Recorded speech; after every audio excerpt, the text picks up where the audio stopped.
जबरदस्ती कैसे दिलाऊं। वो बोलते हैं कि नहीं इसने ऐसे कैसे कर लिया। मैं कह रहा हूं कि चैलेंज नहीं करो, अगर वकील आपके पास हैं, वकील हमारे पास भी हैं। परमेश्वर सुनता है प्रार्थनाओं को। मैं एक चैनल वाले की आपको दिखा रहा हूं थोड़ी सी वीडियो कि वो हमारे चैनल पर आता है, हमारे यहाँ पर चर्च में आया चंडीगढ़ में, और उसने पूरी जगह न्यूज वालों ने अपनी मर्जी से शॉट लिए। देखे थे आपने? अपनी मर्जी से शॉट लिए। मैंने कहा जहां तू कहता मैं वहां चलता हूं। उसने कहा इधर चलो। मैंने कहा इधर चलते हैं। इधर हाथ रखा उधर चंगाई होगी, इधर किया उधर होगी। बोला ऐसे कैसे हो गया। सुनो। और उसने कहा कैमरे में, उसने कहा न्यूज पे कि मुझे कमरे में बंद किया गया। इसकी आवाज सुनकर जरा अच्छे से वीडियो दिखाओ सारी। हाँ एक बार देखो, आप सब लाइव में दिखा रहा हूं, क्योंकि जो बदनाम करते हैं उनको पता लगे कि वो झूठ, न्यूज वाला झूठ बोल रहा है कि हम बोल रहे हैं। शुरू से दिखा इस वीडियो को। आवाज सुन नहीं रहा मेरी? हाँ। इसने इस वीडियो में कहा कि प्रॉफिट विजेंदर की टीम ने मुझे कमरे में बंद कर लिया। और आप शुरू से सुनो इस वीडियो को। आवाज खोल इसकी। टीआरपी के चक्कर में कैसे आधी अधूरी और फेक न्यूज ये अपने न्यूज चैनल में दिखाकर लाखों लोगों को गुमराह करते हैं। चर्च में लाखों लोगों के बीच में चमत्कार को देखकर पहले हुए हैरान कि बड़ी बड़ी बातें, और कैसे टीआरपी मिलते ही बदल गई इनकी जुबान। टीआरपी के चक्कर में देखो कैसे ये प्रॉफिट बजिंदर सिंह जी के और उनकी मिनिस्ट्री के बारे में फेक न्यूज दुनिया को दिखा रहा था। हैरान करने वाली बात तो ये है कि ऑफिस का दरवाजा भी खुला है और लोग आ जा रहे हैं। और आपको एक और वीडियो दिखाते हैं जो कि उसी दिन की है। पहले कैसे हमारे स्टाफ ने, इनके पूरे स्टाफ की खातिरदारी करी, इन्होंने चाय ऑर्डर करी, और कैसे प्लानिंग के बाद ये भाई अलग जाकर बैठ गया और रिकॉर्डिंग करवाई ताकि बदनाम किया जाए। अगर आपको फिर भी लगता है कि इन्हें कैद किया गया होगा तो हम आपको एक वीडियो दिखाते हैं कि कैद करना किसे कहते हैं।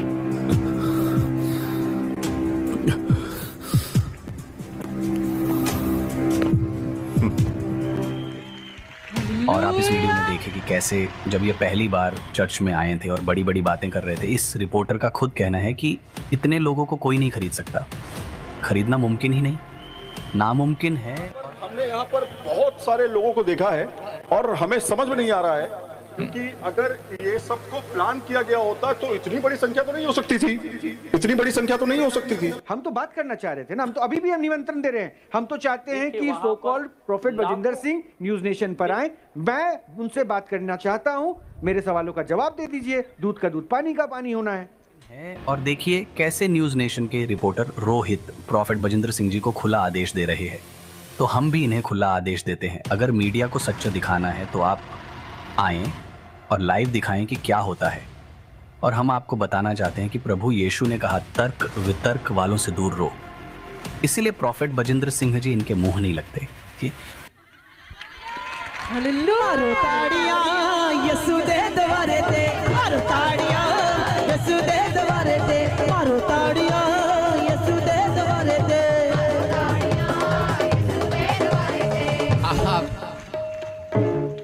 आप लोग समझ गए मैं क्या कहना चाहता हूँ? yes. तो हम इनके मुंह नहीं लगते। बैठ जाओ आप। हालेलुया। जो ऐम विश्वास करते हैं, मुझे क्या जरूरत है उनके पास जाने की? मुझे क्या जरूरत है? आप खुद आए कैमरा लेकर। मैंने तो नहीं बुलाया किसी को, मैंने तो नहीं पैसे दिए किसी को, वो तो खुद आए थे यहाँ पर, चमत्कार देखे और बाद में कहने लगे ऐसे कैसे हो सकता है। क्योंकि अपना फेमस करना अपना चैनल। जो आपके पास है वो आप करो, जो हमारे पास है वो हम करेंगे यीशु मसीह के नाम में। विश्वास करें, पवित्र आत्मा सुनता है। मैं फिर कह रहा हूं लोगों को, मैं खुद एक जाट फैमिली से हूं, लेकिन परमेश्वर ने मुझे चुना, नाम लेके बुलाया। मैं कह रहा हूं कि जिसके घर में दुख होता है उसी को पता है दुख क्या होता है। दूसरे लोग मजाक उड़ाते हैं। मैं आपको कह रहा हूं कि चाहे मेरा कितना भी मजाक उड़ाओ, यीशु मसीह ने जब एक मरी हुई लड़की को जिंदा किया तो उसका लोगों ने ठट्ठा किया, मजाक उड़ाया। लेकिन याद रखना, यीशु मसीह का, उसके दासों का मजाक उड़ाने से सामर्थ कम नहीं हो जाती और ज्यादा बढ़ जाती है यीशु मसीह के नाम में। जो ट्रेन में यात्रा कर रहे थे, उनका एक हाथ जेब में था और वो कुछ इस तरह से कर रहे थे। मैं बहुत देर तक उन्हें देखता रहा। थोड़ी देर बाद मैं उनके पास गया। मैंने कहा, कोई समस्या है, कोई दिक्कत है, आपका हाथ फंस गया हो तो बताइए, मैं कुछ सहायता करूं। बोले नहीं नहीं नहीं नहीं, मैं तो ये, ऐसा करके उन्होंने एक मशीन अपनी जेब से बाहर निकाली। मैं उस मशीन से अनभिज्ञ था। ये कैसी मशीन है?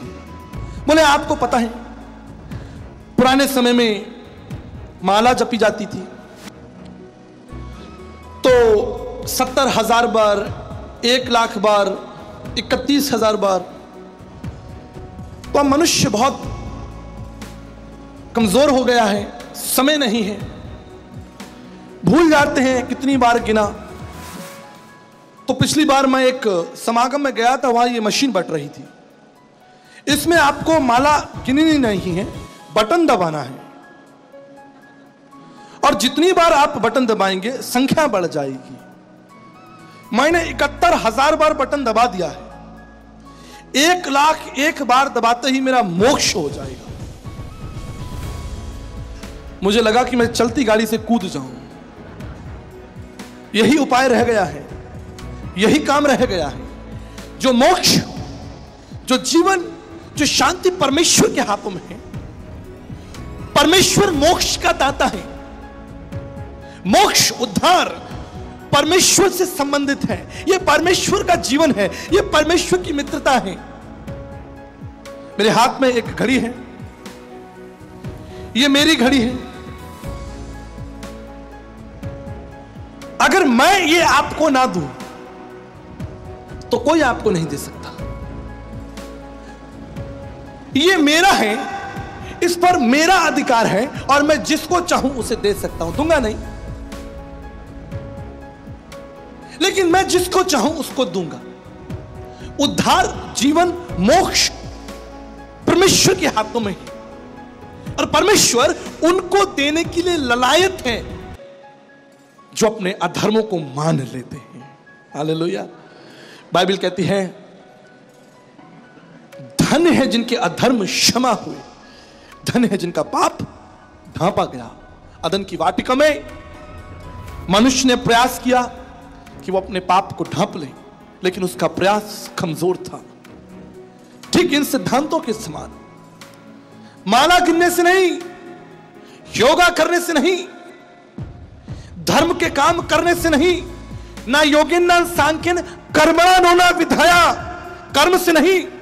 अगर कर्म से उद्धार हो जाता तो अनुग्रह की आवश्यकता क्या पड़ती?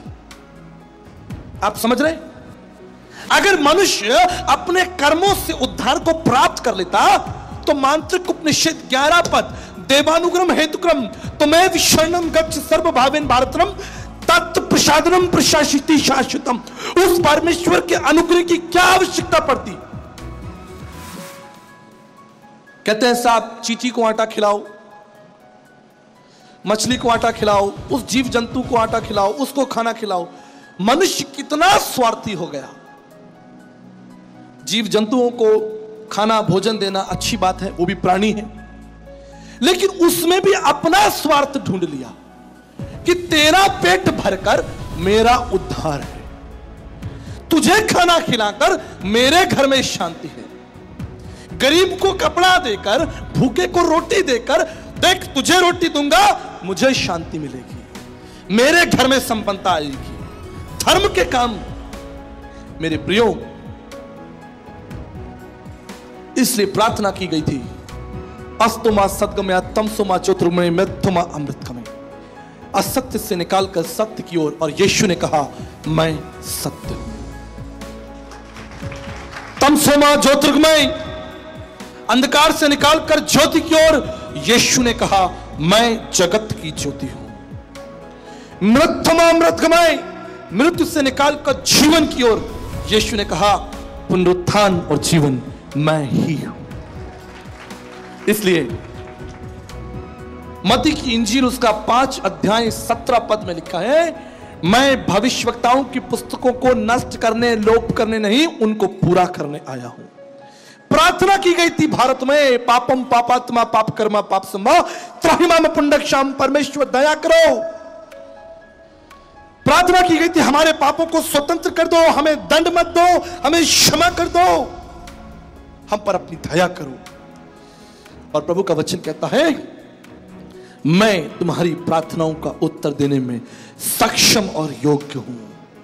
वो हमारी प्रार्थनाओं को गिरने नहीं देता, वो हमारी प्रार्थनाओं का स्वयं उत्तर बन जाता है, समाधान बन जाता है। मेरे प्रियो, क्रूस महायज्ञ एक शब्द ही नहीं है, लेकिन एक स्वभाव है। आज से 2000 वर्ष पूर्व परमेश्वर ने समस्त मानव जाति के पाप का बोझ अपने ऊपर उठा लिया। दर्शन शास्त्र में लिखा है पाप नुदम, वो पापों को उठाने वाला, पापों को क्षमा करने वाला, पापी को मारने वाला नहीं। समाज का सिद्धांत है, कुछ लोगों का मानना है पापी को मार दीजिए। कौन मारेगा पापी को? किसने पाप नहीं किया? बाइबल कहती है जब यीशु मसीह उस स्त्री के पास में आया जो यूहन्ना 8 के अनुसार व्यभिचार में पकड़ी गई थी, वचन में लिखा है सारे शास्त्री, फरीसी, ज्ञानी, ऋषि, तत्व ऋषि सब वहां भीड़ लगाकर खड़े थे और उस स्त्री पर पत्थर मारना चाहते थे, उसकी हत्या करना चाहते थे। क्यों? इसने पाप किया है। यीशु ने कहा तुम में से जिसने पाप ना किया हो वो पत्थर मारे। लिखा है वो भूमि पर झुककर उंगली से कुछ लिखने लगा। क्या लिख रहा था? भूमि पर झुककर कुछ लिखने लगा। क्या लिख रहा था? यिर्मयाह की पुस्तक उसका 17 अध्याय 13 पद। यिर्मयाह की पुस्तक उसका 17 अध्याय। क्या लिखा प्रभु यीशु मसीह ने? हम देखेंगे। यिर्मयाह की पुस्तक उसका 17 अध्याय 13 पद से पढ़ेंगे। 17 अध्याय का 13 पद पढ़ेंगे। हे यहोवा, इज़राइल के आधार जितने तुझे छोड़ देते हैं वे सब लज्जित होंगे, जो तुझसे भटक जाते हैं उनके नाम भूमि पर लिखे जाएंगे। इस वचन को यिर्मयाह 17 अध्याय 13 पद को प्रभु यीशु मसीह जमीन पर लिख रहा था। जितनों ने तुझे छोड़ दिया है उनके नाम भूमि पर लिखे जाएंगे। यीशु क्या लिख रहा था? यीशु नाम लिख रहा था। किसने पाप नहीं किया? दाऊद ने? सुलेमान ने? किसने पाप नहीं किया? जिसने पाप नहीं किया वो पत्थर मारे। वचन में लिखा है सब भाग गए। अभी दोस्तों आप लोगों ने इस वीडियो में देखा कि किस तरीके से प्रॉफिट बजिंदर जी ने अपनी चर्च में आए हुए मीडिया वाले लोगों के बारे में किस तरीके से बोला है। पिछले दिनों में आप लोगों ने देखा होगा कि किस तरीके से मैंने अपने चैनल के ऊपर एक वीडियो डाला था जिसमें आप लोगों ने देखा कि जो न्यूज़ वाले थे वो प्रॉफिट बजिंदर सिंह के चर्च में जाते और भीड़ को देखकर वहाँ पे बड़े बड़े चमत्कारों को देखकर हैरान हो जाते हैं। लेकिन ये लोग चैनल के ऊपर जाकर कुछ अलग ही बातें बोल रहे होते हैं। लेकिन उसके बाद में यहाँ पर प्रॉफिट बजिंदर जी ने जो बातें थी, रियलिटी थी, जो सब लोगों को अभी दिखा दी है, जो कि आप लोग देख चुके हैं कि किस तरीके की हरकतें मीडिया वाले करते हैं। बाकी दोस्तों आपका इस वीडियो के बारे में क्या कहना है ज़रूर कमेंट बॉक्स में बताइएगा। और आप लोगों ने सुना कि किस तरीके से परमेश्वर के दास ने प्रभु यीशु मसीह के बारे में बताया कि यीशु मसीह मनुष्य जाति से प्यार करता है। वो चाहता है कि हर एक मनुष्य मन फिराकर प्रभु यीशु मसीह के पास में लौट आए। लेकिन लोग आज प्रभु यीशु मसीह के पास लौटना ही नहीं चाहते हैं।